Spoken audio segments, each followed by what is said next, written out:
ಓಂ ಶಾಂತಿ. ಇಂದಿನ ಪರಮಾತ್ಮನ ಮಹಾವಾಕ್ಯ ಮುರುಳಿ ದಿನಾಂಕ 2/6/2025. ಬಾಪ್ತಾದ ಮಧುಬನ. ಮಧುರ ಮಕ್ಕಳೇ, ಪರಮಾತ್ಮ ತಂದೆಯ ನೆನಪಿನಲ್ಲಿ ಇರಿ. ಆಗ ನೀವು ದೂರದಲ್ಲಿ ಇದ್ದರೂ ಕೂಡ ತಂದೆಯ ಜೊತೆಗೇ ಇರುತ್ತೀರಾ. ನೆನಪಿನ ಮೂಲಕ ಪರಮಾತ್ಮ ತಂದೆಯ ಜೊತೆಯ ಅನುಭವ ಆಗುತ್ತದೆ ಮತ್ತು ನೆನಪಿನ ಮೂಲಕ ವಿಕರ್ಮ ವಿನಾಶ ಆಗುತ್ತದೆ. ಇಂದಿನ ಪ್ರಶ್ನೆ ಆಗಿದೆ, ದೂರಾದೇಶಿಯಾದಂತಹ ಪರಮಾತ್ಮ ತಂದೆ ಮಕ್ಕಳನ್ನು ದೂರಾದೇಶಿಯನ್ನಾಗಿ ಮಾಡುವುದಕ್ಕೋಸ್ಕರ ಯಾವ ಜ್ಞಾನವನ್ನು ನೀಡುತ್ತಾರೆ? ಉತ್ತರ, ಆತ್ಮ ಹೇಗೆ ಈ ಸೃಷ್ಟಿ ಚಕ್ರದಲ್ಲಿ ಭಿನ್ನ ಭಿನ್ನ ವರ್ಣದಲ್ಲಿ ಬರುತ್ತದೆ ಅನ್ನುವ ಜ್ಞಾನವನ್ನು ದೂರಾದೇಶಿಯಾದಂತಹ ಪರಮಾತ್ಮ ತಂದೆ ನಮಗೆ ನೀಡುತ್ತಾರೆ. ನಿಮಗೆ ಗೊತ್ತಿದೆ, ನಾವೀಗ ಬ್ರಾಹ್ಮಣ ವರ್ಣದಲ್ಲಿ ಇದ್ದೇವೆ. ಮೊದಲು ನಮಗೆ ಜ್ಞಾನ ಗೊತ್ತಿರಲಿಲ್ಲ. ಇದಕ್ಕಿಂತ ಮೊದಲು ಯಾವಾಗ ಜ್ಞಾನ ಗೊತ್ತಿರಲಿಲ್ಲವೋ ಆಗ ನಾವು ಶೂದ್ರ ವರ್ಣದಲ್ಲಿ ಇದ್ದೆವು. ಅದಕ್ಕಿಂತ ಮೊದಲು ವೈಶ್ಯ ವರ್ಣದಲ್ಲಿ ಇದ್ದೆವು. ದೂರ ದೇಶದಲ್ಲಿರುವಂತಹ ಪರಮಾತ್ಮ ತಂದೆ ಬಂದು ದೂರ ದೇಶದ ನಿವಾಸಿಯಾಗುವಂತಹ ಸಂಪೂರ್ಣ ಜ್ಞಾನವನ್ನು ಮಕ್ಕಳಿಗೆ ನೀಡುತ್ತಾರೆ. ಇಂದಿನ ಗೀತೆಯಾಗಿದೆ, ಯಾರು ಪ್ರಿಯತಮ ತಂದೆಯ ಜೊತೆಗಿದ್ದಾರೋ ಅವರ ಮೇಲೆ ಜ್ಞಾನದ ಮಳೆ ಸುರಿಯುತ್ತಿರುತ್ತದೆ. ಓಂ ಶಾಂತಿ. ಯಾರು ಜ್ಞಾನದ ಸಾಗರ ಆದಂತಹ ಪರಮಾತ್ಮ ತಂದೆಯ ಜೊತೆಗಿದ್ದಾರೋ ಅವರ ಮೇಲೆ ಜ್ಞಾನದ ಮಳೆ ಸುರಿಯುತ್ತಿರುತ್ತದೆ. ನೀವು ಪರಮಾತ್ಮ ತಂದೆಯ ಜೊತೆಗಿದ್ದೀರಾ.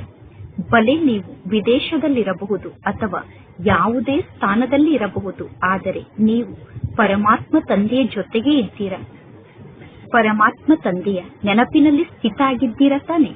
ಯಾರೆಲ್ಲ ಮಕ್ಕಳು ಪರಮಾತ್ಮ ತಂದೆಯ ನೆನಪಿನಲ್ಲಿ ಸ್ಥಿತ ಆಗಿರುತ್ತಾರೋ ಅವರು ಸದಾ ಪರಮಾತ್ಮ ತಂದೆಯ ಜೊತೆಗೇ ಇದ್ದಾರೆ.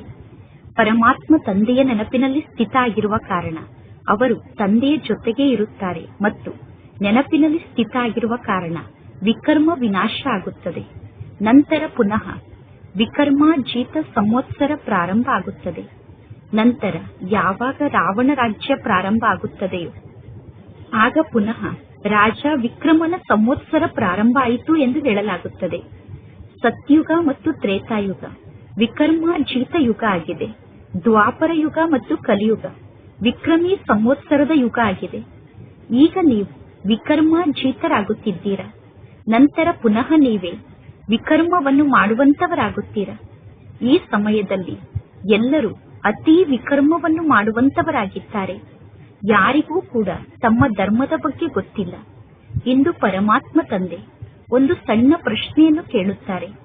ಸತ್ಯುಗದಲ್ಲಿ ದೇವತೆಗಳಿಗೆ ನಾವು ಆದಿ ಸನಾತನ ದೇವಿ ದೇವತಾ ಧರ್ಮದ ಆತ್ಮರು ಅನ್ನುವುದು ಗೊತ್ತಿರುತ್ತದೆಯೇನು? ಹೇಗೆ ಈಗ ನಿಮಗೆ ಗೊತ್ತಿದೆ ನಾವು ಹಿಂದೂ ಧರ್ಮದವರು ಎಂದು. ಕೆಲವರು ಹೇಳುತ್ತಾರೆ ನಾವು ಕ್ರಿಶ್ಚಿಯನ್ ಧರ್ಮದವರು ಎಂದು. ಅದೇ ರೀತಿ ಸತ್ಯುಗದಲ್ಲಿರುವಂತಹ ದೇವತೆಗಳಿಗೆ ನಾವು ದೇವಿ ದೇವತಾ ಧರ್ಮದವರು ಎಂದು ಗೊತ್ತಿರುತ್ತದೆಯೇನು? ಸತ್ಯುಗದಲ್ಲಿ ದೇವತೆಗಳು ತಮ್ಮನ್ನು ತಾವು ದೇವತಾ ಧರ್ಮದ ಆತ್ಮರು ಎಂದು ತಿಳಿದುಕೊಳ್ಳುತ್ತಾರೇನು? ಇದು ವಿಚಾರವನ್ನು ಮಾಡುವಂತಹ ಮಾತಾಗಿದೆ. ಸತ್ಯುಗದಲ್ಲಿ ಅನ್ಯ ಯಾವ ಧರ್ಮವೂ ಇರುವುದಿಲ್ಲ. ಅಂದ ಮೇಲೆ ನಾವು ಇಂತಹ ಧರ್ಮದವರು ಎಂದು ದೇವತೆಗಳು ತಿಳಿದುಕೊಳ್ಳುವುದಿಲ್ಲ. ಸತ್ಯುಗದಲ್ಲಿ ನಾವು ದೇವತಾ ಧರ್ಮದ ಆತ್ಮರು ಎಂದು ದೇವತೆಗಳು ತಿಳಿದುಕೊಳ್ಳಲು ಸತ್ಯುಗದಲ್ಲಿ ಅನ್ಯ ಯಾವ ಧರ್ಮವೂ ಇರುವುದಿಲ್ಲ. ಈ ಕಲಿಯುಗದಲ್ಲಿ ಅನೇಕ ಧರ್ಮ ಇದೆ. ಆದ್ದರಿಂದ ಪರಿಚಯವನ್ನು ನೀಡುವುದಕ್ಕೋಸ್ಕರ ಬೇರೆ ಬೇರೆ ಧರ್ಮದ ಹೆಸರನ್ನು ಇಡಲಾಗಿದೆ. ಸತ್ಯುಗದಲ್ಲಿ ಒಂದೇ ಧರ್ಮ ಇರುತ್ತದೆ. ಆದ್ದರಿಂದ ನಾವು ದೇವತಾ ಧರ್ಮದವರು ಎಂದು ಸತ್ಯುಗದಲ್ಲಿ ದೇವತೆಗಳು ಹೇಳಿಕೊಳ್ಳುವ ಅವಶ್ಯಕತೆ ಇರುವುದಿಲ್ಲ. ದೇವತೆಗಳಿಗೆ ಬೇರೆ ಯಾವುದೋ ಒಂದು ಧರ್ಮ ಇರುತ್ತದೆ ಅನ್ನುವುದೂ ಕೂಡ ಗೊತ್ತಿರುವುದಿಲ್ಲ.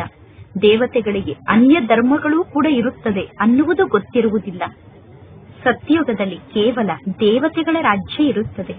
ಈಗ ನಿಮಗೆ ಗೊತ್ತಿದೆ ನಾವು ಆದಿ ಸನಾತನ ದೇವಿ ದೇವತಾ ಧರ್ಮದ ಆತ್ಮರಾಗಿದ್ದೇವೆ. ಬೇರೆ ಯಾರೂ ಕೂಡ ತಮ್ಮನ್ನು ತಾವು ದೇವಿ ದೇವತೆಗಳು ಎಂದು ಹೇಳಿಸಿಕೊಳ್ಳಲು ಸಾಧ್ಯ ಇಲ್ಲ. ಎಲ್ಲರೂ ಪತಿತರಾಗಿರುವ ಕಾರಣ ತಮ್ಮನ್ನು ತಾವು ದೇವತೆಗಳು ಎಂದು ಹೇಳಿಕೊಳ್ಳಲು ಸಾಧ್ಯ ಇಲ್ಲ. ಪವಿತ್ರ ಆತ್ಮರಿಗೆ ದೇವತೆಗಳು ಎಂದು ಕರೆಯಲಾಗುತ್ತದೆ. ಸತ್ಯುಗದಲ್ಲಿ ಇಂತಹ ಯಾವ ಮಾತು ಇರುವುದಿಲ್ಲ. ಸತ್ಯುಗದಲ್ಲಿ ಬೇರೆಯವರ ಜೊತೆಗೆ ಹೋಲಿಕೆಯನ್ನು ಮಾಡಿಕೊಳ್ಳುವಂತಹ ಯಾವ ಮಾತು ಇರುವುದಿಲ್ಲ. ಅಂದ ಮೇಲೆ ಸತ್ಯಯುಗದಲ್ಲಿ ಯಾವ ಮಾತಿನಲ್ಲೂ ಹೋಲಿಕೆಯನ್ನು ಮಾಡುವುದಿಲ್ಲ. ಈಗ ನೀವು ಸಂಗಮ ಯುಗದಲ್ಲಿ ಇದ್ದೀರಾ, ನಿಮಗೆ ಗೊತ್ತಿದೆ. ಈಗ ಪುನಃ ಆದಿ ಸನಾತನ ದೇವಿ ದೇವತಾ ಧರ್ಮ ಸ್ಥಾಪನೆ ಆಗುತ್ತಿದೆ. ಸತ್ಯಯುಗದಲ್ಲಿ ಧರ್ಮದ ಮಾತೇ ಇರುವುದಿಲ್ಲ. ಸತ್ಯಯುಗದಲ್ಲಿ ಒಂದೇ ಧರ್ಮ ಇರುತ್ತದೆ. ಈಗ ಮಕ್ಕಳಿಗೆ ತಿಳಿಸಲಾಗಿದೆ. ಈಗ ಜಗತ್ತಿನ ಜನ ಏನು ಮಹಾಪ್ರಳಯ ಆಗುತ್ತದೆ ಎಂದು ಹೇಳುತ್ತಾರೋ, ಮಹಾಪ್ರಳಯ ಅಂದರೆ ನಂತರ ಏನೂ ಉಳಿಯುವುದಿಲ್ಲ. ಮಹಾಪ್ರಳಯ ಆಗಿ ಎಲ್ಲವೂ ಸಮಾಪ್ತಿಯಾಗುತ್ತದೆ ಎಂದು ಹೇಳುವುದು ಕೂಡ ತಪ್ಪು ಮಾತಾಗಿದೆ. ಪರಮಾತ್ಮ ತಂದೆ ಕುಳಿತು ತಿಳಿಸುತ್ತಾರೆ, ಸತ್ಯವಾದ ಮಾತು ಯಾವುದು, ಸರಿಯಾದ ಮಾತು ಯಾವುದಾಗಿದೆ ಎಂದು ಪರಮಾತ್ಮ ತಂದೆ ತಿಳಿಸುತ್ತಾರೆ. ಶಾಸ್ತ್ರದಲ್ಲಿ ಇಡೀ ಜಗತ್ತೇ ನೀರಿನಲ್ಲಿ ಮುಳುಗಿ ಹೋಯಿತು, ಅಂದರೆ ಇಡೀ ಜಗತ್ತೇ ಜಲಮಯ ಆಯಿತು ಎಂದು ತೋರಿಸಿದ್ದಾರೆ. ಪರಮಾತ್ಮ ತಂದೆ ತಿಳಿಸುತ್ತಾರೆ, ಭಾರತ ದೇಶವನ್ನು ಬಿಟ್ಟು ಉಳಿದ ಎಲ್ಲಾ ದೇಶಗಳು ಜಲಮಯ ಆಗುತ್ತದೆ. ಇಷ್ಟು ದೊಡ್ಡ ಸೃಷ್ಟಿಯನ್ನು ತೆಗೆದುಕೊಂಡು ದೇವತೆಗಳು ಏನನ್ನು ಮಾಡಲು ಸಾಧ್ಯ? ಸತ್ಯಯುಗದಲ್ಲಿ ಇಷ್ಟು ದೊಡ್ಡ ಸೃಷ್ಟಿಯನ್ನು ತೆಗೆದುಕೊಂಡು ಏನನ್ನು ಮಾಡಲು ಸಾಧ್ಯ? ಕೇವಲ ಒಂದು ಭಾರತ ದೇಶದಲ್ಲಿ ನೋಡಿ ಎಷ್ಟೊಂದು ಹಳ್ಳಿಗಳಿದೆ. ಮೊದಲು ಕಾಡಿತ್ತು, ನಂತರ ಅದನ್ನೇ ವೃದ್ಧಿ ಮಾಡುತ್ತಾ ಹೋದರು. ಅಂದರೆ ಕಾಡನ್ನೇ ನಗರವನ್ನಾಗಿ ಪರಿವರ್ತನೆ ಮಾಡಿದರು. ಸತ್ಯಯುಗದಲ್ಲಿ ಕೇವಲ ಆದಿ ಸನಾತನ ದೇವಿ ದೇವತಾ ಧರ್ಮದ ಆತ್ಮರು ಮಾತ್ರ ಇರುತ್ತಾರೆ. ಈಗ ಬ್ರಾಹ್ಮಣ ಆತ್ಮರಾದ ನಿಮ್ಮ ಬುದ್ಧಿಯಲ್ಲಿ ಈ ಎಲ್ಲಾ ಜ್ಞಾನದ ಮಾತನ್ನು ಪರಮಾತ್ಮ ತಂದೆ ಧಾರಣೆ ಮಾಡಿಸುತ್ತಿದ್ದಾರೆ. ಈಗ ನಿಮಗೆ ಗೊತ್ತಿದೆ ಸರ್ವಶ್ರೇಷ್ಠ ಶಿವತಂದೆ ಯಾರಾಗಿದ್ದಾರೆ ಎಂದು. ಆ ಶಿವತಂದೆಯನ್ನು ಏಕೆ ಪೂಜೆ ಮಾಡಲಾಗುತ್ತದೆ ಅನ್ನುವುದೂ ಕೂಡ ಈಗ ನಿಮಗೆ ಗೊತ್ತಿದೆ. ಎಕ್ಕೆ ಹೂ ಮುಂತಾದದ್ದನ್ನು ಶಿವನಿಗೆ ಏಕೆ ಅರ್ಪಣೆ ಮಾಡುತ್ತಾರೆ ಅನ್ನುವುದು ನಿಮಗೆ ಗೊತ್ತಿದೆ. ಆ ಪರಮಾತ್ಮ ತಂದೆ ನಿರಾಕಾರ ತಂದೆಯಾಗಿದ್ದಾರೆ. ಪರಮಾತ್ಮ ತಂದೆ ನಾಮರೂಪದಿಂದ ಭಿನ್ನ ಆಗಿದ್ದಾರೆ ಎಂದು ಜಗತ್ತಿನ ಜನ ಹೇಳುತ್ತಾರೆ. ಆದರೆ ನಾಮರೂಪದಿಂದ ಭಿನ್ನ ಆದಂತಹ ಯಾವುದಾದರೂ ವಸ್ತು ಇರುತ್ತದೆಯೇನು? ನಾಮರೂಪದಿಂದ ಭಿನ್ನ ಆದಂತಹ ಯಾವ ವಸ್ತುವೂ ಇರಲು ಸಾಧ್ಯ ಇಲ್ಲ. ಒಂದು ವೇಳೆ ಪರಮಾತ್ಮ ತಂದೆ ನಾಮರೂಪದಿಂದ ಭಿನ್ನ ಆಗಿದ್ದರೆ ನೀವು ಹೂವನ್ನು ಯಾರಿಗೆ ಅರ್ಪಣೆ ಮಾಡುತ್ತೀರಾ? ಮೊಟ್ಟ ಮೊದಲು ಶಿವತಂದೆಯ ಪೂಜೆ ನಡೆಯುತ್ತದೆ. ಮೊದಲು ಶಿವತಂದೆಯ ಮಂದಿರವನ್ನು ನಿರ್ಮಾಣ ಮಾಡುತ್ತಾರೆ. ಏಕೆಂದರೆ ಪರಮಾತ್ಮ ತಂದೆ ಭಾರತದ ನಿವಾಸಿಗಳ ಸೇವೆಯನ್ನು ಮಾಡುತ್ತಾರೆ ಮತ್ತು ಇಡೀ ಜಗತ್ತಿನಲ್ಲಿರುವ ಮಕ್ಕಳ ಸೇವೆಯನ್ನು ಮಾಡುತ್ತಾರೆ. ಮನುಷ್ಯರ ಸೇವೆಯನ್ನೇ ಮಾಡಲಾಗುತ್ತದೆ. ಈ ಸಮಯದಲ್ಲಿ ನೀವು ನಿಮ್ಮನ್ನು ದೇವಿ ದೇವತಾ ಧರ್ಮದವರು ಎಂದು ಹೇಳಿಕೊಳ್ಳಲು ಸಾಧ್ಯ ಇಲ್ಲ. ನಾವು ದೇವಿ ದೇವತೆಗಳಾಗಿದ್ದೆವು, ಪುನಃ ನಾವೇ ದೇವತೆಗಳಾಗುತ್ತಿದ್ದೇವೆ ಅನ್ನುವುದು ಮೊದಲು ನಿಮಗೂ ಕೂಡ ಗೊತ್ತಿರಲಿಲ್ಲ. ಈಗ ಪರಮಾತ್ಮ ತಂದೆ ಈ ಎಲ್ಲಾ ಜ್ಞಾನದ ಮಾತನ್ನು ತಿಳಿಸುತ್ತಿದ್ದಾರೆ. ಅಂದ ಮೇಲೆ ನೀವೀಗ ಎಲ್ಲರಿಗೂ ತಿಳಿಸಬೇಕು. ಈ ಜ್ಞಾನವನ್ನು ಒಬ್ಬ ಪರಮಾತ್ಮ ತಂದೆಯನ್ನು ಬಿಟ್ಟು ಬೇರೆ ಯಾರೂ ನೀಡಲು ಸಾಧ್ಯ ಇಲ್ಲ. ಆ ಪರಮಾತ್ಮ ತಂದೆಗೆ ಜ್ಞಾನದ ಸಾಗರ, ನಾಲೆಜ್ಫುಲ್ ಎಂದು ಕರೆಯಲಾಗುತ್ತದೆ. ರಚಯಿತ ಮತ್ತು ರಚನೆಯ ಬಗ್ಗೆ ಋಷಿ ಮುನಿ ಮುಂತಾದವರಿಗೂ ಗೊತ್ತಿಲ್ಲ ಎಂದು ಗಾಯನವನ್ನು ಮಾಡಲಾಗುತ್ತದೆ. ಋಷಿ ಮುನಿಗಳು ಕೂಡ ರಚಯಿತನ ಬಗ್ಗೆ ನಮಗೆ ಗೊತ್ತಿಲ್ಲ, ರಚನೆಯ ಬಗ್ಗೆ ನಮಗೆ ಗೊತ್ತಿಲ್ಲ ಎಂದು ಹೇಳುತ್ತಾ ಬಂದಿದ್ದಾರೆ. ಹೇಗೆ ಸಣ್ಣ ಮಕ್ಕಳಿಗೆ ಜ್ಞಾನ ಗೊತ್ತಿರುತ್ತದೆಯೇನು? ಸಣ್ಣ ಮಕ್ಕಳಲ್ಲಿ ಯಾವ ಜ್ಞಾನ ಇರುತ್ತದೆ? ಮಕ್ಕಳಲ್ಲಿ ಜ್ಞಾನ ಇರುವುದಿಲ್ಲ. ಹೇಗೆ ಮಕ್ಕಳು ದೊಡ್ಡವರಾಗುತ್ತಾ ಹೋಗುತ್ತಾರೋ ಹಾಗೆ ಅವರ ಬುದ್ಧಿಯ ಬೀಗ ತೆರೆಯುತ್ತಾ ಹೋಗುತ್ತದೆ. ಮಕ್ಕಳು ದೊಡ್ಡವರಾದಾಗ ಬುದ್ಧಿಯಲ್ಲಿ ಜ್ಞಾನ ಧಾರಣೆ ಆಗುತ್ತಾ ಹೋಗುತ್ತದೆ. ವಿದೇಶ ಎಲ್ಲಿದೆ, ಇಂತಹ ನಗರ ಎಲ್ಲಿದೆ ಎಂದು ದೊಡ್ಡವರಾದ ನಂತರ ಅವರಿಗೆ ಗೊತ್ತಾಗುತ್ತದೆ. ಮೊದಲು ಮಕ್ಕಳಾದ ನಿಮಗೂ ಕೂಡ ಈ ಬೇಹದ್ದಿನ ಜ್ಞಾನ ಸ್ವಲ್ಪ ಕೂಡ ಗೊತ್ತಿರಲಿಲ್ಲ. ಬಲೆ ಶಾಸ್ತ್ರ ಮುಂತಾದದ್ದನ್ನು ನಾವು ಓದುತ್ತಿದ್ದೆವು ಎಂದು ಎಲ್ಲರೂ ಹೇಳುತ್ತಾರೆ. ಆದರೆ ಶಾಸ್ತ್ರವನ್ನು ಓದಿದರೂ ಕೂಡ ಈ ಜ್ಞಾನದ ಮಾತು ಸ್ವಲ್ಪ ಕೂಡ ಗೊತ್ತಿರಲಿಲ್ಲ. ಮನುಷ್ಯರಿಗೆ ನಾಟಕದ ಬಗ್ಗೆ ಗೊತ್ತಿಲ್ಲ. ಮನುಷ್ಯರು ಈ ನಾಟಕದಲ್ಲಿ ಪಾತ್ರಧಾರಿಗಳಾಗಿದ್ದಾರೆ ತಾನೆ. ಈ ಸಂಪೂರ್ಣ ಆಟ 2 ಮಾತಿನ ಆಧಾರದಿಂದ ಮಾಡಲ್ಪಟ್ಟಿದೆ. ಭಾರತದ ಸೋಲು ಮತ್ತು ಭಾರತದ ವಿಜಯ ಅನ್ನುವ 2 ಮಾತಿನ ಆಧಾರದಿಂದ ಸಂಪೂರ್ಣ ಆಟ ಮಾಡಲ್ಪಟ್ಟಿದೆ. ಭಾರತದಲ್ಲಿ ಸತ್ಯುಗದ ಆದಿಯ ಸಮಯದಲ್ಲಿ ಪವಿತ್ರ ಧರ್ಮ ಇತ್ತು. ಈ ಸಮಯದಲ್ಲಿ ಅಪವಿತ್ರ ಧರ್ಮ ಇದೆ. ಅಪವಿತ್ರತೆಯ ಕಾರಣ ಯಾರೂ ತಮ್ಮನ್ನು ತಾವು ದೇವತೆಗಳು ಎಂದು ಹೇಳಿಕೊಳ್ಳಲು ಸಾಧ್ಯ ಇಲ್ಲ. ಅಂದ ಮೇಲೆ ಪುನಃ ಶ್ರೀ ಶ್ರೀ ಅನ್ನುವ ಹೆಸರನ್ನು ಇಟ್ಟುಕೊಳ್ಳುತ್ತಾರೆ. ಆದರೆ ಶ್ರೀ ಅಂದರೆ ಶ್ರೇಷ್ಠ ಆಗಿದೆ. ಶ್ರೀ ಎಂದು ಶ್ರೇಷ್ಠರಿಗೆ ಕರೆಯಲಾಗುತ್ತದೆ. ಶ್ರೇಷ್ಠರು ಎಂದು ಪವಿತ್ರ ದೇವತೆಗಳಿಗೆ ಕರೆಯಲಾಗುತ್ತದೆ. ಶ್ರೀಮದ್ ಭಗವಾನ್ ವಾಚ್ ಎಂದು ಕರೆಯಲಾಗುತ್ತದೆ. ಈಗ ಶ್ರೀ ಯಾರಾಗಿದ್ದಾರೆ ಅಂದರೆ ಶ್ರೇಷ್ಠರು ಯಾರಾಗಿದ್ದಾರೆ? ಯಾರು ಪರಮಾತ್ಮ ತಂದೆಯ ಸಮ್ಮುಖದಲ್ಲಿ ಕುಳಿತು ಜ್ಞಾನವನ್ನು ಕೇಳಿ ಶ್ರೀ ಅಂದರೆ ಶ್ರೇಷ್ಠರಾಗುತ್ತಾರೋ ಅವರಿಗೆ ಶ್ರೀ ಎಂದು ಕರೆಯಲಾಗುತ್ತದೆಯೋ, ಇನ್ನು ಯಾರು ತಮ್ಮ ಹೆಸರಿನ ಜೊತೆಗೆ ಶ್ರೀ ಶ್ರೀ ಅನ್ನುವ ಹೆಸರನ್ನು ಇಟ್ಟುಕೊಂಡು ಶ್ರೀ ಶ್ರೀ ಎಂದು ಹೇಳಿಸಿಕೊಳ್ಳುತ್ತಿದ್ದಾರೋ ಅವರಿಗೆ ಶ್ರೇಷ್ಠರು ಎಂದು ಕರೆಯಲಾಗುತ್ತದೆಯೋ? ಪರಮಾತ್ಮ ತಂದೆಯ ಕರ್ತವ್ಯದ ಆಧಾರದಿಂದ ತಂದೆಗೆ ಯಾವ ಹೆಸರನ್ನು ಇಡಲಾಗಿದೆಯೋ ಆ ಹೆಸರನ್ನು ಜಗತ್ತಿನ ಜನ ತಮ್ಮ ಹೆಸರಿನ ಜೊತೆಗೆ ಇಟ್ಟುಕೊಂಡಿದ್ದಾರೆ. ಇದೆಲ್ಲ ವ್ಯರ್ಥ ಮಾತಾಗಿದೆ, ಉಪಯೋಗಕ್ಕೆ ಬರದೇ ಇರುವಂತಹ ಮಾತಾಗಿದೆ. ಪುನಃ ಪರಮಾತ್ಮ ತಂದೆ ತಿಳಿಸುತ್ತಾರೆ, ಮಕ್ಕಳೇ, ಒಬ್ಬ ತಂದೆಯನ್ನು ನೀವು ನೆನಪು ಮಾಡುತ್ತಾ ಇರಿ. ಇದೇ ವಶೀಕರಣ ಮಂತ್ರ ಆಗಿದೆ. ನೀವೀಗ ರಾವಣನ ಮೇಲೆ ವಿಜಯವನ್ನು ಪಡೆದುಕೊಂಡು ಜಗಜ್ಜೀತರಾಗುತ್ತೀರಾ. ಗಳಿಗೆ ಗಳಿಗೆಗೂ ಸ್ವಯಂವನ್ನು ಆತ್ಮ ಎಂದು ತಿಳಿದುಕೊಳ್ಳಿ. ಈ ಶರೀರ ಪಂಚತತ್ವದಿಂದ ಮಾಡಲ್ಪಟ್ಟಿದೆ. ಈ ಶರೀರ ಪಂಚತತ್ವದಿಂದ ತಯಾರಾಗುತ್ತದೆ. ಪುನಃ ಆತ್ಮ ಶರೀರವನ್ನು ತ್ಯಾಗ ಮಾಡುತ್ತದೆ. ಪುನಃ ಹೊಸ ಶರೀರ ತಯಾರಾಗುತ್ತದೆ. ಈಗ ಆತ್ಮ ಅಂತೂ ಅವಿನಾಶಿಯಾಗಿದೆ. ಅವಿನಾಶಿ ಆತ್ಮಕ್ಕೆ ಈಗ ಅವಿನಾಶಿ ತಂದೆ ಸಂಗಮ ಯುಗದಲ್ಲಿ ಶಿಕ್ಷಣವನ್ನು ಕಲಿಸುತ್ತಿದ್ದಾರೆ. ಬಲೆ ಅನೇಕ ಪ್ರಕಾರದ ವಿಘ್ನಗಳು ಬರುತ್ತದೆ, ಮಾಯೆಯ ಬಿರುಗಾಳಿ ಬರುತ್ತದೆ. ಆದರೂ ನೀವು ಪರಮಾತ್ಮ ತಂದೆಯನ್ನು ನೆನಪು ಮಾಡುತ್ತಾ ಇರಿ. ನಿಮಗೆ ಗೊತ್ತಿದೆ, ನಾವೇ ಸತೋ ಪ್ರಧಾನ ಆತ್ಮರಾಗಿದ್ದೆವು, ನಂತರ ಪುನಃ ನಾವೇ ತಮೋ ಪ್ರಧಾನರಾಗಿದ್ದೇವೆ. ಮಕ್ಕಳಾದ ನಿಮ್ಮಲ್ಲೂ ಕೂಡ ಈ ಜ್ಞಾನದ ಮಾತನ್ನು ನಂಬರ್ ವಾರಾಗಿ ಅರ್ಥ ಮಾಡಿಕೊಳ್ಳುತ್ತಾರೆ. ಈಗ ಮಕ್ಕಳ ಬುದ್ಧಿಯಲ್ಲಿ ಇದೆ, ಮೊಟ್ಟ ಮೊದಲು ನಾವೇ ಭಕ್ತಿಯನ್ನು ಮಾಡಿದ್ದೆವು. ಯಾರು ಮೊದಲು ಭಕ್ತಿಯನ್ನು ಮಾಡಿದ್ದರೋ ಅವರೇ ಮೊದಲು ಶಿವನ ಮಂದಿರವನ್ನು ನಿರ್ಮಾಣ ಮಾಡಿದ್ದರು. ಏಕೆಂದರೆ ಧನವಂತರೂ ಕೂಡ ಅವರೇ ಆಗಿರುತ್ತಾರೆ. ಅಂದರೆ ಯಾರು ಮೊದಲು ಶಿವನ ಮಂದಿರವನ್ನು ನಿರ್ಮಾಣ ಮಾಡುತ್ತಾರೋ ಅವರೇ ಶ್ರೀಮಂತರಾಗಿರುತ್ತಾರೆ. ದೊಡ್ಡ ರಾಜರನ್ನು ನೋಡಿ ಉಳಿದ ಅನ್ಯ ರಾಜರು ಕೂಡ ಶಿವನ ಮಂದಿರವನ್ನು ನಿರ್ಮಾಣ ಮಾಡುತ್ತಾರೆ. ಪ್ರಜೆಗಳು ಕೂಡ ಶಿವನ ಮಂದಿರವನ್ನು ನಿರ್ಮಾಣ ಮಾಡುತ್ತಾರೆ. ಇದೆಲ್ಲ ವಿಸ್ತಾರದ ಜ್ಞಾನದ ಮಾತಾಗಿದೆ. 1 ಸೆಕೆಂಡ್ನಲ್ಲಿ ಜೀವನ್ ಮುಕ್ತಿ ಎಂದು ಕರೆಯಲಾಗುತ್ತದೆ. ಆದರೂ ಕೂಡ ಜ್ಞಾನವನ್ನು ತಿಳಿಸಲು ಎಷ್ಟೊಂದು ವರ್ಷ ಬೇಕಾಗುತ್ತದೆ. ಜ್ಞಾನ ಅಂತೂ ಬಹಳ ಸಹಜ ಆಗಿದೆ. ಜ್ಞಾನವನ್ನು ತಿಳಿಸಲು ಅಷ್ಟೊಂದು ಸಮಯ ಬೇಕಾಗುವುದಿಲ್ಲ. ಜ್ಞಾನವನ್ನು ಅರ್ಥ ಮಾಡಿಕೊಳ್ಳಲು ಜಾಸ್ತಿ ಸಮಯ ಬೇಕಾಗುವುದಿಲ್ಲ.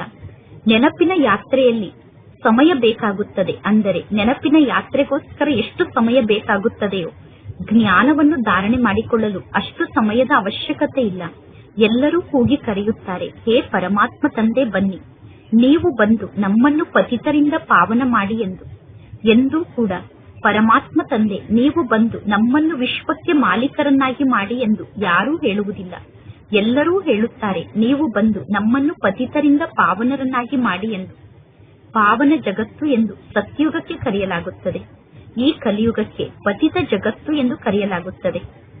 ಪತಿತ ಜಗತ್ತಿನಲ್ಲಿ ಇರುವಂತವರೂ ಕೂಡ ನಾವು ಪತಿತ ಜಗತ್ತಿನಲ್ಲಿ ಇದ್ದೇವೆ ಅನ್ನುವುದನ್ನು ಅರ್ಥ ಮಾಡಿಕೊಂಡಿಲ್ಲ. ಪತಿತ ಜಗತ್ತು ಎಂದು ಹೇಳುತ್ತಿದ್ದರೂ ಕೂಡ ನಾವು ಪತಿತ ಜಗತ್ತಿನ ನಿವಾಸಿಗಳು ಎಂದು ಯಾರೂ ತಿಳಿದುಕೊಂಡಿಲ್ಲ. ಯಾರಿಗೂ ಸ್ವಯಂನ ಬಗ್ಗೆ ತಿರಸ್ಕಾರ ಇಲ್ಲ. ಅಂದರೆ ಸ್ವಯಂನ ಬಗ್ಗೆ ಯಾರು ತಿರಸ್ಕಾರವನ್ನು ಧಾರಣೆ ಮಾಡಿಕೊಂಡಿಲ್ಲ. ನಾನು ಪತಿತ ಆಗಿದ್ದೇನೆ ಎಂದು ಯಾರಿಗೂ ತಿರಸ್ಕಾರ ಬಂದಿಲ್ಲ. ಈಗ ನೀವು ಯಾರ ಕೈಯಿಂದಲೂ ಊಟವನ್ನು ಮಾಡುವುದಿಲ್ಲ. ಅಂದರೆ ಪತಿತ ಆತ್ಮರು ತಯಾರಿಸಿದಂತಹ ಆಹಾರವನ್ನು ನೀವೀಗ ಊಟ ಮಾಡುವುದಿಲ್ಲ. ಆಗ ಅವರು ನಿಮ್ಮನ್ನು ಕೇಳುತ್ತಾರೆ, ನಾವೇನು ಅಚ್ಯುತರಾಗಿದ್ದೇವೇನು? ಅಂದರೆ ನಾವು ಪತಿತರಾಗಿದ್ದೇವೇನು ಎಂದು ಅವರು ಕೇಳುತ್ತಾರೆ. ಅರೆ, ನೀವು ಸ್ವಯಂ ಹೇಳುತ್ತೀರಾ ಎಲ್ಲರೂ ಪತಿತರಾಗಿದ್ದಾರೆ ಎಂದು. ನೀವೇ ಹೇಳುತ್ತೀರಾ ನಾವು ಪತಿತರಾಗಿದ್ದೇವೆ, ಈ ದೇವತೆಗಳು ಪಾವನರಾಗಿದ್ದಾರೆ ಎಂದು. ಅಂದ ಮೇಲೆ ಪತಿತರಿಗೆ ಏನೆಂದು ಕರೆಯಲಾಗುತ್ತದೆ? ಗಾಯನ ಕೂಡ ಇದೆ, ಅಮೃತವನ್ನು ಬಿಟ್ಟು ವಿಷವನ್ನು ಏಕೆ ಸ್ವೀಕಾರ ಮಾಡುತ್ತೀರಾ ಎಂದು. ವಿಷ ಕೆಟ್ಟದ್ದಾಗಿದೆ ತಾನೆ? ಪರಮಾತ್ಮ ತಂದೆ ತಿಳಿಸುತ್ತಾರೆ, ಈ ವಿಕಾರ ಅನ್ನುವ ವಿಷ ನಿಮಗೆ ಆದಿ ಮಧ್ಯ ಅಂತ್ಯದವರೆಗೂ ದುಃಖವನ್ನು ನೀಡುತ್ತದೆ. ಹೇಗೆ ನಶೆವುಳ್ಳಂತಹ ವಸ್ತುವನ್ನು ಸ್ವೀಕಾರ ಮಾಡುವಂತವರು ನಶೆ ಇರುವಂತಹ ವಸ್ತುವನ್ನು ಸ್ವೀಕಾರ ಮಾಡದೆ ಅವರಿಗೆ ಇರಲು ಸಾಧ್ಯ ಆಗುವುದಿಲ್ಲ. ಶರಾಬನ್ನು ಕುಡಿಯುವಂತಹ ಅಭ್ಯಾಸ ಉಳ್ಳಂತವರು ಶರಾಬನ್ನು ಕುಡಿಯದೇ ಇರಲು ಆಗುವುದಿಲ್ಲ. ಅಂದರೆ ಡ್ರಿಂಕ್ಸ್ ಮಾಡುವಂತಹ ಅಭ್ಯಾಸ ಇರುವಂತವರಿಗೆ ಡ್ರಿಂಕ್ಸ್ ಮಾಡದೇ ಇರಲು ಸಾಧ್ಯ ಆಗುವುದಿಲ್ಲ. ಯಾವಾಗ ಯುದ್ಧದ ಸಮಯ ಬರುತ್ತದೆಯೋ ಆಗ ಅವರಿಗೆ ಶರಾಬನ್ನು ಕುಡಿಸಿ ನಶೆಯನ್ನು ಏರಿಸಿ ಯುದ್ಧದ ಮೈದಾನಕ್ಕೆ ಕಳಿಸುತ್ತಾರೆ. ನಶೆ ಏರಿದರೆ ಸಾಕು, ಅವರು ತಿಳಿದುಕೊಳ್ಳುತ್ತಾರೆ ನಾನು ಈ ರೀತಿ ಮಾಡಲೇಬೇಕು ಎಂದು. ಜನರನ್ನು ಸಾಯಿಸಲು ಕೂಡ ಅವರಿಗೆ ಭಯ ಆಗುವುದಿಲ್ಲ. ಕುಡಿದಾಗ ನಶೆ ಇರುತ್ತದೆ, ನಶೆ ಏರಿದಾಗ ಜನರನ್ನು ಸಾಯಿಸುವಂತಹ ಭಯ ಅವರಿಗೆ ಇರುವುದಿಲ್ಲ. ಬಾಂಬ್ಸ್ ಅನ್ನು ತೆಗೆದುಕೊಂಡು ಹೋಗಿ ಬಾಂಬ್ಸ್ ನ ಸಹಿತವಾಗಿ ತಾವು ಕೆಳಗಡೆ ಬಿದ್ದು ಬಿಡುತ್ತಾರೆ. ಚೆನ್ನಾಗಿ ಡ್ರಿಂಕ್ಸ್ ಅನ್ನು ಮಾಡಿ ಯಾವುದೋ ಸ್ಥಾನಕ್ಕೆ ಬಾಂಬ್ ಅನ್ನು ತೆಗೆದುಕೊಂಡು ಹೋಗಿ ಬಾಂಬ್ ನ ಸಹಿತ ತಾವು ಕೆಳಗಡೆ ಬೀಳುತ್ತಾರೆ. ಗಾಯನ ಕೂಡ ಇದೆ, ಬಾಂಬ್ಸ್ ಗಳ ಮೂಲಕ ಯುದ್ಧ ನಡೆಯಿತು ಎಂದು. ಇದು ಸರಿಯಾದ ಮಾತಾಗಿದೆ. ಈಗ ಪ್ರತ್ಯಕ್ಷದಲ್ಲಿ ನೀವು ಇಂತಹ ಯುದ್ಧವನ್ನು ನೋಡುತ್ತಿದ್ದೀರಾ. ಮೊದಲು ಭಕ್ತಿಯಲ್ಲಿ ಶಾಸ್ತ್ರದಲ್ಲಿ ಓದುತ್ತಿದ್ದೀರಿ, ಹೊಟ್ಟೆಯಿಂದ ಒನಕೆ ಬಂತು, ನಂತರ ಆ ಒನಕೆಯಿಂದ ಪರಸ್ಪರ ಹೊಡೆದಾಡಿ ವಿನಾಶವನ್ನು ಮಾಡಿಕೊಂಡರು ಎಂದು. ಈಗ ನಿಮಗೆ ಗೊತ್ತಿದೆ ಪಾಂಡವರು ಯಾರಾಗಿದ್ದಾರೆ ಮತ್ತು ಕೌರವರು ಯಾರಾಗಿದ್ದಾರೆ. ಸ್ವರ್ಗದ ನಿವಾಸಿಗಳಾಗುವುದಕ್ಕೋಸ್ಕರ ಪಾಂಡವರು ಬದುಕಿರುವಾಗಲೇ ದೇಹಾಭಿಮಾನದಿಂದ ಸ್ವಯಂ ಅನ್ನು ಕರಗಿಸಿಕೊಳ್ಳುವಂತಹ ಪುರುಷಾರ್ಥವನ್ನು ಮಾಡಿದರು. ಅಂದರೆ ಪಾಂಡವರು ಬದುಕಿರುವಾಗಲೇ ದೇಹಾಭಿಮಾನವನ್ನು ಸುಟ್ಟುಕೊಳ್ಳುವಂತಹ ಪುರುಷಾರ್ಥವನ್ನು ಮಾಡಿದ್ದಾರೆ. ಈಗ ನೀವು ಈ ಹಳೆಯ ಶರೀರ ಅನ್ನುವ ಹಳೆಯ ಚಪ್ಪಲನ್ನು ತ್ಯಾಗ ಮಾಡಲು ಪುರುಷಾರ್ಥ ಮಾಡುತ್ತೀರಾ. ನೀವೀಗ ಹೇಳುತ್ತೀರಾ ಈ ಹಳೆಯ ಶರೀರ ಅನ್ನುವ ಹಳೆಯ ಚಪ್ಪಲನ್ನು ತ್ಯಾಗ ಮಾಡಿ ಹೊಸ ಶರೀರವನ್ನು ಧಾರಣೆ ಮಾಡಿಕೊಳ್ಳಬೇಕು. ಪರಮಾತ್ಮ ತಂದೆ ಮಕ್ಕಳಿಗೆ ತಿಳಿಸುತ್ತಾರೆ. ಪರಮಾತ್ಮ ತಂದೆ ತಿಳಿಸುತ್ತಾರೆ, ನಾನು ಕಲ್ಪ ಕಲ್ಪದಲ್ಲೂ ಈ ಸೃಷ್ಟಿಗೆ ಬರುತ್ತೇನೆ. ನನ್ನ ಹೆಸರು ಶಿವ ಆಗಿದೆ. ಶಿವ ಜಯಂತಿಯನ್ನು ಆಚರಣೆ ಮಾಡುತ್ತಿರುತ್ತಾರೆ. ಭಕ್ತಿ ಮಾರ್ಗದಲ್ಲಿ ಶಿವನ ಅನೇಕ ಮಂದಿರವನ್ನು ನಿರ್ಮಾಣ ಮಾಡಿದ್ದಾರೆ. ಶಿವನ ಅನೇಕ ಮಂದಿರವನ್ನು ನಿರ್ಮಾಣ ಮಾಡಿ ಶಿವ ತಂದೆಗೆ ಅನೇಕ ಹೆಸರನ್ನು ಇಟ್ಟಿದ್ದಾರೆ. ದೇವಿಯರಿಗೂ ಕೂಡ ಇದೇ ರೀತಿ ಅನೇಕ ಹೆಸರನ್ನು ಇಟ್ಟಿದ್ದಾರೆ. ಈ ಸಮಯದಲ್ಲಿ ನಿಮ್ಮ ಪೂಜೆ ನಡೆಯುತ್ತಿದೆ. ಈಗ ಮಕ್ಕಳಾದ ನಿಮಗೆ ಗೊತ್ತಿದೆ ನಾವು ಯಾರ ಪೂಜೆಯನ್ನು ಮಾಡುತ್ತಿದ್ದೆವು. ಈಗ ಅದೇ ಪರಮಾತ್ಮ ತಂದೆ ನಮಗೆ ಶಿಕ್ಷಣವನ್ನು ಕಲಿಸುತ್ತಿದ್ದಾರೆ. ನಾವು ಯಾವ ಲಕ್ಷ್ಮೀನಾರಾಯಣರ ಪೂಜಾರಿಗಳಾಗಿದ್ದೆವು, ಈಗ ನಾವು ಸ್ವಯಂ ಅಂತಹ ಲಕ್ಷ್ಮೀನಾರಾಯಣರಾಗುತ್ತಿದ್ದೇವೆ. ಈ ಜ್ಞಾನ ನಿಮ್ಮ ಬುದ್ಧಿಯಲ್ಲಿ ಇದೆ. ಜ್ಞಾನವನ್ನು ಸ್ಮರಣೆ ಮಾಡುತ್ತಾ ಇರಬೇಕು. ಪುನಃ ಅನ್ಯರಿಗೂ ಕೂಡ ಜ್ಞಾನವನ್ನು ತಿಳಿಸಬೇಕು. ಅನೇಕರು ಇಂಥವರಿದ್ದಾರೆ, ಅವರಿಗೆ ಜ್ಞಾನವನ್ನು ಧಾರಣೆ ಮಾಡಿಕೊಳ್ಳಲು ಸಾಧ್ಯ ಆಗುವುದಿಲ್ಲ. ಪರಮಾತ್ಮ ತಂದೆ ತಿಳಿಸುತ್ತಾರೆ, ಜಾಸ್ತಿ ಜ್ಞಾನವನ್ನು ಧಾರಣೆ ಮಾಡಿಕೊಳ್ಳಲು ಸಾಧ್ಯ ಆಗದೇ ಇದ್ದರೂ ಪರವಾಗಿಲ್ಲ. ಪರಮಾತ್ಮ ತಂದೆಯನ್ನು ನೆನಪು ಮಾಡುವಂತಹ ಮಾತಂತೂ ಧಾರಣೆ ಆಗಿದೆ ತಾನೆ. ಒಬ್ಬ ತಂದೆಯನ್ನು ನೆನಪು ಮಾಡುತ್ತಾ ಇರಿ. ಯಾರಿಗೆ ಮುರುಳಿಯನ್ನು ನುಡಿಸಲು ಬರುವುದಿಲ್ಲವೋ ಅವರು ಇಲ್ಲಿ ಕುಳಿತು ಪರಮಾತ್ಮ ತಂದೆಯ ಸ್ಮರಣೆಯನ್ನು ಮಾಡಬೇಕು. ಇಲ್ಲಿ ನಿಮಗೆ ಯಾವುದೇ ಪ್ರಕಾರದ ಬಂಧನ ಅಥವಾ ಯಾವುದೇ ಪ್ರಕಾರದ ಗೊಂದಲ ಇಲ್ಲ. ಮಧುಬನದಲ್ಲಿ ನಿಮ್ಮ ಜೀವನದಲ್ಲಿ ಯಾವುದೇ ಪ್ರಕಾರದ ಗೊಂದಲ ಇಲ್ಲ ಮತ್ತು ಮಧುಬನದಲ್ಲಿ ನಿಮಗೆ ಯಾವುದೇ ಪ್ರಕಾರದ ಬಂಧನ ಇಲ್ಲ. ನಿಮ್ಮ ಲೌಕಿಕ ಮನೆಯಲ್ಲಿ ಮಕ್ಕಳು, ಮೊಮ್ಮಕ್ಕಳು ಮುಂತಾದವರು ಇರುವಂತಹ ವಾತಾವರಣವನ್ನು ನೋಡಿದಾಗ ಈ ಜ್ಞಾನದ ನಶೆ ಮಾಯ ಆಗಿಬಿಡುತ್ತದೆ. ಇಲ್ಲಿ ಚಿತ್ರವನ್ನು ಇಡಲಾಗಿದೆ. ಚಿತ್ರದ ಮೂಲಕ ಯಾರಿಗಾದರೂ ಜ್ಞಾನವನ್ನು ತಿಳಿಸುವುದು ಬಹಳ ಸಹಜ ಆಗಿದೆ. ಜಗತ್ತಿನ ಜನ ಭಗವದ್ಗೀತೆ ಮುಂತಾದದ್ದನ್ನು ಸಂಪೂರ್ಣ ಕಂಠಪಾಠ ಮಾಡಿಕೊಳ್ಳುತ್ತಾರೆ. ಸಿಖ್ಖರೂ ಕೂಡ ಗ್ರಂಥ್ ಸಾಹೇಬನ್ನು ಕಂಠಪಾಠ ಮಾಡಿಕೊಳ್ಳುತ್ತಾರೆ. ನೀವೀಗ ಏನನ್ನು ಕಂಠಪಾಠ ಮಾಡಿಕೊಳ್ಳಬೇಕು? ನೀವು ಒಬ್ಬ ಪರಮಾತ್ಮ ತಂದೆಯ ನೆನಪನ್ನು ಕಂಠಪಾಠ ಮಾಡಿಕೊಳ್ಳಬೇಕು. ನೀವೀಗ ಹೇಳುತ್ತೀರಾ, ಬಾಬಾ ಇದು ಸಂಪೂರ್ಣ ಹೊಸ ವಸ್ತು ಆಗಿದೆ, ಅಂದರೆ ಇದು ಸಂಪೂರ್ಣ ಹೊಸ ಮಾತಾಗಿದೆ ಎಂದು. ಇದೊಂದೇ ಇಂತಹ ಸಮಯ ಆಗಿದೆ.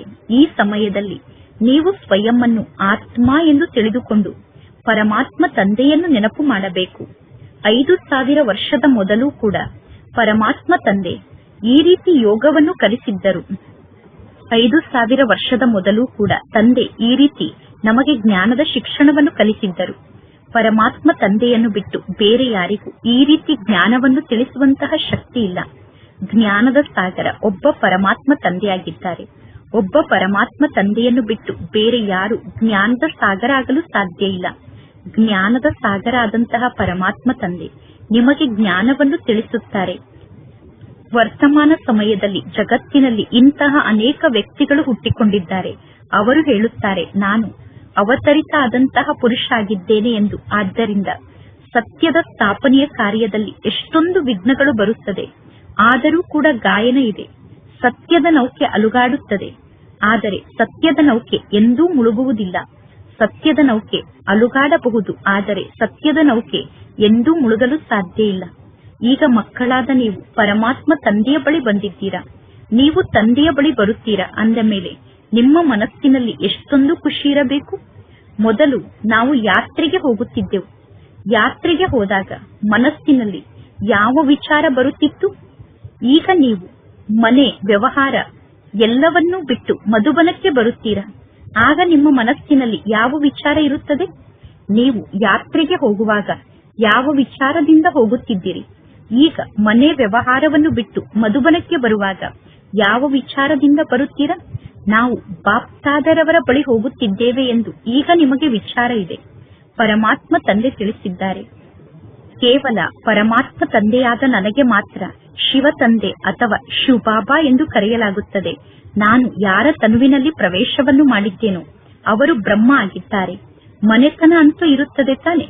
ಮೊಟ್ಟ ಮೊದಲು ಬ್ರಾಹ್ಮಣರ ಮನೆತನ, ನಂತರ ದೇವತೆಗಳ ಮನೆತನ ಸ್ಥಾಪನೆ ಆಗುತ್ತದೆ. ನೀವೀಗ ದೂರಾದೇಶಿ ತಂದೆಗೆ ಮಕ್ಕಳಾಗಿದ್ದೀರಾ. ದೂರಾದೇಶಿಯಾದಂತಹ ಪರಮಾತ್ಮ ತಂದೆ ಮಕ್ಕಳಾದ ನಿಮ್ಮನ್ನು ದೂರಾದೇಶಿಯನ್ನಾಗಿ ಮಾಡುತ್ತಾರೆ. ನಿಮಗೆ ಗೊತ್ತಿದೆ ಆತ್ಮ ಹೇಗೆ ಈ ನಾಟಕ ಚಕ್ರದಲ್ಲಿ ಭಿನ್ನ ಭಿನ್ನ ವರ್ಣದಲ್ಲಿ ಬರುತ್ತದೆ ಎಂದು. ಈ ಜ್ಞಾನವನ್ನು ದೂರಾದೇಶಿಯಾದಂತಹ ಪರಮಾತ್ಮ ತಂದೆ ನೀಡುತ್ತಿದ್ದಾರೆ. ಅಂದ ಮೇಲೆ ನೀವೀಗ ವಿಚಾರವನ್ನು ಮಾಡುತ್ತೀರಾ, ನಾವೀಗ ಬ್ರಾಹ್ಮಣ ವರ್ಣದಲ್ಲಿ ಇದ್ದೇವೆ. ಈ ಬ್ರಾಹ್ಮಣ ವರ್ಣಕ್ಕೆ ಬರುವುದಕ್ಕಿಂತ ಮೊದಲು ಯಾವಾಗ ನಮಗೆ ಜ್ಞಾನ ಗೊತ್ತಿರಲಿಲ್ಲವೋ ಆಗ ನಾವು ಶೂದ್ರ ವರ್ಣದಲ್ಲಿ ಇದ್ದೆವು. ನಮ್ಮ ತಂದೆ ಗ್ರೇಟ್ ಗ್ರೇಟ್ ಗ್ರ್ಯಾಂಡ್ ಫಾದರ್ ಆದಂತಹ ಬ್ರಹ್ಮ ತಂದೆ ಆಗಿದ್ದಾರೆ. ಗ್ರೇಟ್ ಶೂದ್ರ, ಗ್ರೇಟ್ ವೈಶ್ಯ, ಗ್ರೇಟ್ ಕ್ಷತ್ರಿಯ ಎಂದು ಕರೆಯಲಾಗುತ್ತದೆ. ಅದಕ್ಕಿಂತ ಮೊದಲು ನಾವು ಗ್ರೇಟ್ ಬ್ರಾಹ್ಮಣರಾಗಿದ್ದೆವು. ಈ ಜ್ಞಾನದ ಮಾತನ್ನು ಪರಮಾತ್ಮ ತಂದೆಯನ್ನು ಬಿಟ್ಟು ಬೇರೆ ಯಾರೂ ತಿಳಿಸಲು ಸಾಧ್ಯ ಇಲ್ಲ. ಈ ಜ್ಞಾನಕ್ಕೆ ದೂರ ದೇಶದ ಜ್ಞಾನ ಎಂದು ಕರೆಯಲಾಗುತ್ತದೆ. ದೂರ ದೇಶದಲ್ಲಿರುವಂತಹ ಪರಮಾತ್ಮ ತಂದೆ ಬಂದು ದೂರ ದೇಶದ ಸಂಪೂರ್ಣ ಜ್ಞಾನವನ್ನು ಮಕ್ಕಳಿಗೆ ತಿಳಿಸುತ್ತಾರೆ. ನಿಮಗೆ ಗೊತ್ತಿದೆ, ನಮ್ಮ ಪರಮಾತ್ಮ ತಂದೆ ದೂರ ದೇಶದಿಂದ ಈ ಬ್ರಹ್ಮನ ತನುವಿನಲ್ಲಿ ಬರುತ್ತಾರೆ. ಇದು ಪರದೇಶ ಆಗಿದೆ, ಇದು ಪರರಾಜ್ಯ ಆಗಿದೆ. ಶಿವ ತಂದೆಗೆ ತಮ್ಮದೇ ಆದ ಶರೀರ ಇಲ್ಲ. ಪರಮಾತ್ಮ ಶಿವ ತಂದೆ ಜ್ಞಾನದ ಸಾಗರ ಆಗಿದ್ದಾರೆ. ಪರಮಾತ್ಮ ಶಿವ ತಂದೆ ನಮಗೆ ಸ್ವರ್ಗದ ರಾಜ್ಯ ಭಾಗ್ಯವನ್ನು ನೀಡಬೇಕಾಗುತ್ತದೆ. ಶ್ರೀಕೃಷ್ಣ ರಾಜ್ಯ ಭಾಗ್ಯವನ್ನು ನೀಡಲು ಸಾಧ್ಯ ಇಲ್ಲ. ಶಿವ ತಂದೆ ರಾಜ್ಯ ಭಾಗ್ಯವನ್ನು ನೀಡುತ್ತಾರೆ. ಶ್ರೀಕೃಷ್ಣನಿಗೆ ಬಾಬಾ ಎಂದು ಕರೆಯುವುದಿಲ್ಲ, ಅಂದರೆ ಶ್ರೀಕೃಷ್ಣನಿಗೆ ತಂದೆ ಎಂದು ಕರೆಯುವುದಿಲ್ಲ. ಪರಮಾತ್ಮ ತಂದೆ ರಾಜ್ಯವನ್ನು ನೀಡುತ್ತಾರೆ. ಪರಮಾತ್ಮ ತಂದೆಯ ಮೂಲಕ ಆಸ್ತಿ ಸಿಗುತ್ತದೆ. ಈಗ ಹದ್ದಿನ ಆಸ್ತಿಯನ್ನು ಪಡೆದುಕೊಳ್ಳುವಂತಹ ಸಮಯ ಪೂರ್ಣ ಆಗುತ್ತಿದೆ. ಸತ್ಯಯುಗದಲ್ಲಿ ನಾವು ಸಂಗಮ ಯುಗದಲ್ಲಿ ಪುರುಷಾರ್ಥವನ್ನು ಮಾಡಿ 21 ಜನ್ಮಕ್ಕೋಸ್ಕರ ಆಸ್ತಿಯನ್ನು ಪಡೆದುಕೊಂಡಿದ್ದೇವೆ ಅನ್ನುವ ಮಾತು ನೆನಪಿನಲ್ಲಿ ಇರುವುದಿಲ್ಲ. ಈಗ ನಿಮಗೆ ಗೊತ್ತಿದೆ, ನಾವು 21 ಜನ್ಮದ ಆಸ್ತಿಯನ್ನು ಪಡೆದುಕೊಳ್ಳುತ್ತಿದ್ದೇವೆ, ಅಂದರೆ ಅರ್ಧ ಕಲ್ಪಕ್ಕೋಸ್ಕರ ಆಸ್ತಿಯನ್ನು ಪಡೆದುಕೊಳ್ಳುತ್ತಿದ್ದೇವೆ. 21 ಪೀಳಿಗೆಯವರೆಗೂ ನಾವು ಆಸ್ತಿಯನ್ನು ಪಡೆದುಕೊಂಡಿರುತ್ತೇವೆ. 21 ಪೀಳಿಗೆ ಅಂದರೆ ಪ್ರತಿ ಜನ್ಮದಲ್ಲೂ ಸಂಪೂರ್ಣ ಆಯಸ್ಸಿನವರೆಗೆ ನಾವು ಆಸ್ತಿಯನ್ನು ಪಡೆದುಕೊಂಡಿರುತ್ತೇವೆ. ಯಾವಾಗ ಶರೀರ ವೃದ್ಧ ಆಗುತ್ತದೆಯೋ ಆ ಸಮಯದಲ್ಲಿ ದೇವತೆಗಳಾದ ನಾವು ಶರೀರವನ್ನು ತ್ಯಾಗ ಮಾಡುತ್ತೇವೆ. ಹೇಗೆ ಸರ್ಪ ಹಳೆಯ ಪೊರೆಯನ್ನು ತ್ಯಾಗ ಮಾಡಿ ಹೊಸ ಪೊರೆಯನ್ನು ಧಾರಣೆ ಮಾಡಿಕೊಳ್ಳುತ್ತದೆ, ಅದೇ ರೀತಿ ನಾವು ಪಾತ್ರವನ್ನು ಅಭಿನಯ ಮಾಡುತ್ತಾ ನಮ್ಮ ಈ ಶರೀರ ಹಳೆಯ ಶರೀರ ಆಗಿದೆ. ನಾವೀಗ ಸತ್ಯ ಬ್ರಾಹ್ಮಣರಾಗಿದ್ದೇವೆ. ನಿಮಗೆ ಬ್ರಹ್ಮರಿ ಎಂದು ಕರೆಯಲಾಗುತ್ತದೆ. ನೀವು ಕೀಟವನ್ನು ನಿಮ್ಮ ಸಮಾನ ಬ್ರಾಹ್ಮಣರನ್ನಾಗಿ ಮಾಡಿಕೊಳ್ಳುತ್ತೀರಾ. ಕೀಟವನ್ನು ನೀವೀಗ ನಿಮ್ಮ ಸಮಾನ ಬ್ರಾಹ್ಮಣ ಆತ್ಮರನ್ನಾಗಿ ಮಾಡುತ್ತೀರಾ. ನಿಮಗೇ ಹೇಳಲಾಗುತ್ತದೆ, ಕೀಟವನ್ನು ತೆಗೆದುಕೊಂಡು ಬಂದು ಕುಳಿತು ಬೂಬೂ ಮಾಡಿ ಎಂದು, ಅಂದರೆ ಬ್ರಹ್ಮರಿಯಂತೆ ಕೀಟಕ್ಕೆ ಬೂಬೂ ಮಾಡಿ ಕೀಟವನ್ನು ನಿಮ್ಮ ಸಮಾನ ಮಾಡಿಕೊಳ್ಳಿ ಎಂದು ನಿಮಗೇ ಹೇಳಲಾಗುತ್ತದೆ. ಬ್ರಹ್ಮರಿ ಬೂಬೂ ಮಾಡುತ್ತದೆ ತಾನೆ. ಬ್ರಹ್ಮರಿ ಬೂಬೂ ಮಾಡಿದಾಗ ಕೆಲವು ಕೀಟಗಳಿಗೆ ರೆಕ್ಕೆ ಬರುತ್ತದೆ, ಕೆಲವು ಕೀಟಗಳು ಸತ್ತು ಹೋಗುತ್ತದೆ. ಇದೆಲ್ಲ ಈ ಸಮಯದ ಉದಾಹರಣೆ ಆಗಿದೆ. ನೀವೆಲ್ಲರೂ ಪರಮಾತ್ಮ ತಂದೆಗೆ ಮುದ್ದಿನ ಮಕ್ಕಳಾಗಿದ್ದೀರಾ. ಮಕ್ಕಳಿಗೆ ಕಣ್ಣಿನ ರತ್ನ ಎಂದು ಕರೆಯಲಾಗುತ್ತದೆ. ಪರಮಾತ್ಮ ತಂದೆ ತಿಳಿಸುತ್ತಾರೆ, ನೀವೆಲ್ಲರೂ ನನ್ನ ಕಣ್ಣಿನ ರತ್ನ ಆಗಿದ್ದೀರಾ. ಪರಮಾತ್ಮ ತಂದೆ ನಿಮ್ಮನ್ನು ತಮ್ಮವರನ್ನಾಗಿ ಮಾಡಿಕೊಂಡಿದ್ದಾರೆ. ಪರಮಾತ್ಮ ತಂದೆ ತಿಳಿಸುತ್ತಾರೆ, ನೀವು ನನ್ನ ಮಕ್ಕಳಾಗಿದ್ದೀರಾ. ಅಂದ ಮೇಲೆ ಇಂತಹ ಪರಮಾತ್ಮ ತಂದೆಯನ್ನು ಎಷ್ಟು ಜಾಸ್ತಿ ನೆನಪು ಮಾಡುತ್ತೀರೋ ಅಷ್ಟು ನಿಮ್ಮ ಪಾಪ ನಾಶ ಆಗುತ್ತದೆ. ಬೇರೆ ಯಾರನ್ನೂ ನೆನಪು ಮಾಡುವುದರಿಂದ ನಿಮ್ಮ ಪಾಪ ನಾಶ ಆಗುವುದಿಲ್ಲ. ಒಳ್ಳೆಯದು. ಮಧುರಾತಿ ಮಧುರ ಅಗಲಿ ಹೋಗಿ ಮರಳಿ ಸಿಕ್ಕಿರುವ ಮಕ್ಕಳ ಪ್ರತಿ ಮಾತ್ಪಿತಾ ಬಾಪ್ತಾದರವರ ನೆನಪು, ಪ್ರೀತಿ ಹಾಗೂ ಸುಪ್ರಭಾತ. ಆತ್ಮಿಕ ಮಕ್ಕಳಿಗೆ ಆತ್ಮಿಕ ತಂದೆಯ ನಮಸ್ತೆ. ಆತ್ಮಿಕ ತಂದೆಗೆ ಆತ್ಮಿಕ ಮಕ್ಕಳ ನೆನಪು, ಪ್ರೀತಿ ಹಾಗೂ ನಮಸ್ತೆ ನಮಸ್ತೆ ನಮಸ್ತೆ. ಧಾರಣೆಗೋಸ್ಕರ ಮುಖ್ಯ ಸಾರ. ಫಸ್ಟ್ ಪಾಯಿಂಟ್, ಬದುಕಿರುವಾಗಲೇ ದೇಹಾಭಿಮಾನವನ್ನು ಕರಗಿಸಿಕೊಳ್ಳುವಂತಹ ಪುರುಷಾರ್ಥವನ್ನು ಮಾಡಬೇಕು. ಈ ಹಳೆಯ ಶರೀರ ಅನ್ನುವ ಹಳೆಯ ಚಪ್ಪಲ್ನ ಬಗ್ಗೆ ಸ್ವಲ್ಪ ಕೂಡ ಮಮತ್ವ ಇರಬಾರದು. ಸೆಕೆಂಡ್ ಪಾಯಿಂಟ್, ಸತ್ಯ ಬ್ರಾಹ್ಮಣರಾಗಿ ಕೀಟಕ್ಕೆ ಜ್ಞಾನದ ಬೋಬು ಮಾಡಿ ಕೀಟವನ್ನು ಕೂಡ ನಿಮ್ಮ ಸಮಾನ ಬ್ರಾಹ್ಮಣರನ್ನಾಗಿ ಮಾಡಿಕೊಳ್ಳಬೇಕು. ಅಂದರೆ ಕೀಟದ ಸಮಾನ ಆಗಿರುವ ಮನುಷ್ಯರಿಗೆ ಜ್ಞಾನದ ಬೋಬು ಮಾಡಿ ಅವರನ್ನು ನಿಮ್ಮ ಸಮಾನ ಬ್ರಾಹ್ಮಣರನ್ನಾಗಿ ಮಾಡಿಕೊಳ್ಳಬೇಕು. ಇಂದಿನ ವರದಾನ ಆಗಿದೆ. ಅಮೃತ ವೇಳೆಯ ಮಹತ್ವವನ್ನು ಅರ್ಥ ಮಾಡಿಕೊಂಡು ತೆರೆದ ಭಂಡಾರದಿಂದ ನಿಮ್ಮ ಜೋಳಿಗೆಯನ್ನು ಭರ್ಪೂರ್ ಮಾಡಿಕೊಳ್ಳುವಂತಹ ಅದೃಷ್ಟವಂತರಾಗಿ ಅಮೃತ ವೇಳೆಯ ಸಮಯದಲ್ಲಿ ವರದಾತ ಭಾಗ್ಯ ವಿಧಾತ ಆದಂತಹ ಪರಮಾತ್ಮ ತಂದೆಯ ಮೂಲಕ ಎಂತಹ ಅದೃಷ್ಟದ ರೇಖೆಯನ್ನು ಬರೆಸಿಕೊಳ್ಳಬೇಕು ಎಂದು ಬಯಸುತ್ತೀರೋ ಅಂತಹ ಅದೃಷ್ಟದ ರೇಖೆಯನ್ನು ಬರೆಸಿಕೊಳ್ಳಿ. ಏಕೆಂದರೆ ಆ ಸಮಯದಲ್ಲಿ ಪರಮಾತ್ಮ ತಂದೆ ಮುಗ್ಧ ಭಗವಂತ ತಂದೆಯ ರೂಪದಲ್ಲಿ ಪ್ರೇಮ ಸ್ವರೂಪ ಆಗಿರುತ್ತಾರೆ. ಅಂದರೆ ಪ್ರೀತಿಯ ಸಾಗರ ಆಗಿರುತ್ತಾರೆ. ಆದ್ದರಿಂದ ಮಾಲೀಕರಾಗಿ ನಿಮ್ಮ ಅಧಿಕಾರವನ್ನು ಪಡೆದುಕೊಳ್ಳಿ. ಪರಮಾತ್ಮ ತಂದೆಯ ಖಜಾನೆಗೆ ಯಾವುದೇ ಪ್ರಕಾರದ ಬೀಗದ ಕೈಯನ್ನು ಹಾಕಿಲ್ಲ. ಆ ಸಮಯದಲ್ಲಿ ಕೇವಲ ಮಾಯೆ ನೆಪವನ್ನು ಹೇಳುವಂತೆ ಮಾಡುತ್ತದೆ. ಅಮೃತ ವೇಳೆಯ ಸಮಯದಲ್ಲಿ ಮಾಯೆಯ ನೆಪವನ್ನು ಬಿಟ್ಟು ಕೇವಲ ಒಂದೇ ಒಂದು ಸಂಕಲ್ಪವನ್ನು ಮಾಡಿ, ನಾನು ಯಾರೇ ಆಗಿದ್ದರೂ, ನಾನು ಹೇಗೆ ಇದ್ದರೂ ಪರಮಾತ್ಮ ತಂದೆ ನಾನು ನಿಮ್ಮ ಮಗು ಆಗಿದ್ದೇನೆ. ಮನಸ್ಸು ಬುದ್ಧಿಯನ್ನು ಪರಮಾತ್ಮ ತಂದೆಗೆ ಅರ್ಪಣೆ ಮಾಡಿ ಹೃದಯ ಸಿಂಹಾಸನಕ್ಕೆ ಅಧಿಕಾರಿಗಳಾಗಿ ಬಿಡಿ. ಆಗ ಪರಮಾತ್ಮ ತಂದೆಯ ಮೂಲಕ ಸರ್ವ ಖಜಾನೆಯ ಅನುಭವ ನಿಮಗೆ ಆಗುತ್ತದೆ. ಇಂದಿನ ಶ್ಲೋಗನ್ ಆಗಿದೆ, ಸೇವೆಯಲ್ಲಿ ಒಂದು ವೇಳೆ ಸ್ವಾರ್ಥ ಮಿಕ್ಸ್ ಆದರೆ ಸಫಲತೆ ಕೂಡ ಮಿಕ್ಸ್ ಆಗಿ ಬಿಡುತ್ತದೆ. ಆದ್ದರಿಂದ ನಿಸ್ವಾರ್ಥ ಸೇವಾದಾರಿಗಳಾಗಿ, ಅಂದರೆ ಸೇವೆಯಲ್ಲಿ ನೀವು ಸ್ವಾರ್ಥವನ್ನು ಮಿಕ್ಸ್ ಮಾಡಿಕೊಂಡರೆ ನಮಗೆ ಸಿಗಬೇಕಾದಂತಹ ಸಫಲತೆಯಲ್ಲೂ ಕೂಡ ಮಿಕ್ಸ್ ಆಗಿ ಬಿಡುತ್ತದೆ. ಆದ್ದರಿಂದ ನಿಸ್ವಾರ್ಥ ಸೇವಾದಾರಿಗಳಾಗಿ, ಅಂದರೆ ಎಷ್ಟು ಸಫಲತೆ ಸಿಗಬೇಕು ಅಷ್ಟು ಸಫಲತೆ ಸ್ವಾರ್ಥ ಇದ್ದಾಗ ಸಿಗುವುದಿಲ್ಲ. ಇಂದಿನ ಅವ್ಯಕ್ತ ಸೂಚನೆ ಆಗಿದೆ, ಆತ್ಮಿಕ ಸ್ಥಿತಿಯಲ್ಲಿ ಸ್ಥಿತ ಆಗಿರುವಂತಹ ಅಭ್ಯಾಸವನ್ನು ಮಾಡಿಕೊಳ್ಳಿ. ಅಂತರ್ಮುಖಿಗಳಾಗಿ ಆತ್ಮ ಅಭಿಮಾನಿಯಾಗುವಂತಹ ಪುರುಷಾರ್ಥವನ್ನು ಮಾಡದೇ ಇರುವಂತಹ ಯಾವ ಬ್ರಾಹ್ಮಣರು ಇರಲು ಸಾಧ್ಯ ಇಲ್ಲ. ಆದರೆ ನಿರಂತರ ಆತ್ಮ ಅಭಿಮಾನಿ ಸ್ಥಿತಿಯಲ್ಲಿ ಸ್ಥಿತ ಆದರೆ ಕರ್ಮೇಂದ್ರಿಯದ ಮೇಲೆ ಸಂಪೂರ್ಣ ವಿಜಯವನ್ನು ಪ್ರಾಪ್ತಿ ಮಾಡಿಕೊಳ್ಳುತ್ತೀರಾ. ಪ್ರತಿಯೊಂದು ಕರ್ಮೇಂದ್ರಿಯ ಸತೋ ಪ್ರಧಾನ ಸ್ವಚ್ಛ ಆಗಿ ಬಿಡಬೇಕು. ದೇಹದ ಹಳೆಯ ಸಂಸ್ಕಾರ ಮತ್ತು ಹಳೆಯ ಸಂಬಂಧದಿಂದ ಸಂಪೂರ್ಣ ಮರುಜೀವಿಯಾಗಿ ಬಿಡಬೇಕು. ಅದಕ್ಕೋಸ್ಕರ ಅಂತರ್ಮುಖಿಗಳಾಗಿ ಈ ಪುರುಷಾರ್ಥದ ಮೂಲಕ ನಂಬರ್ 1 ನಲ್ಲಿ ಬರುತ್ತೀರಾ. ಇದೇ ಪುರುಷಾರ್ಥದ ಮೂಲಕ ನಿಮಗೆ ನಂಬರ್ ಪ್ರಾಪ್ತಿಯಾಗುತ್ತದೆ. ಒಳ್ಳೆಯದು. ಓಂ ಶಾಂತಿ.